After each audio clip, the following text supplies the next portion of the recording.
Hi guys, welcome to my channel. So இன்றைக்கி பார்க்க போகிற வீடியோ பார்த்தீங்கன்னா வந்து நம்ம காளியம்மன் கோயிலுக்கு தான் வந்துருக்கோம். இன்றைக்கி பார்த்தீங்கன்னா வந்து அமாவாசை அதுவும் பார்த்தீங்கன்னா வந்து மக்கள் அதிகமாக வருவாங்க. அதால் பார்த்தீங்கன்னா வந்து நம்ம காலையிலே வந்ததால் கொஞ்சம் தரிசனம் முன்னாடியே போய்ட்டு நல்லா ஃப்ரீயாக பார்த்துட்டு போகலாம் அப்படின்ட்டு வந்தோம். நாம் வரத்துக்கு முன்னாடியே பார்த்தீங்கன்னா வந்து மக்களும் அதிகமாக வந்துருக்குறாங்க.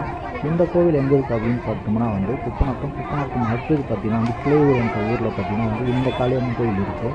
இங்கே தான் பார்த்தீங்கன்னா வந்து மக்கள் அதிகமாக வருவாங்க. இப்போ வந்து பார்த்தீங்கன்னா வந்து இது வந்து பழைய காளியம்மன் கோயில், இதுதான் முதல்ல இருந்தது. இப்போ அதுக்கு அடுத்தது பார்த்திங்கன்னா வந்து நம்ம புதுசாக ஒரு கோவில் கட்டி இப்போ அங்கேயும் வச்சுட்டாங்க. அதுக்கு முன்னாடி வந்து மக்கள் வந்து இங்கே தான் தரிசனம் பார்த்துட்டு அப்புறம் தான் பார்த்திங்கன்னா வந்து அந்த கோவிலுக்கு போவாங்க. இப்போ வந்து பார்த்திங்கன்னா வந்து காலையிலே பார்த்திங்கன்னா வந்து மக்கள் அதிகமாக வந்துட்டாங்க. இப்போ பார்த்துட்டு இது நேரம் நம்ம வாங்க போகணும். இப்போ பார்த்திங்கன்னா வந்து புது காளியம்மன் கோவில், இப்போ இதுதான் பார்த்திங்கன்னா வந்து புது கோவில். நம்ம முதல்ல பார்த்திங்கன்னா பழைய கோவில். இந்த கோவிலில் தான் பார்த்திங்கன்னா வந்து வாக்கு சொல்கிற மாதிரி எல்லாமே இந்த கோயிலில் தான் பண்ணுவாங்க. இதுக்கு முன்னாடியே பார்த்திங்கன்னா வந்து எல்லோரும் மக்கள் எல்லாமே கற்பூர தீபம் வச்சு அம்மனை வழிபடுவாங்க.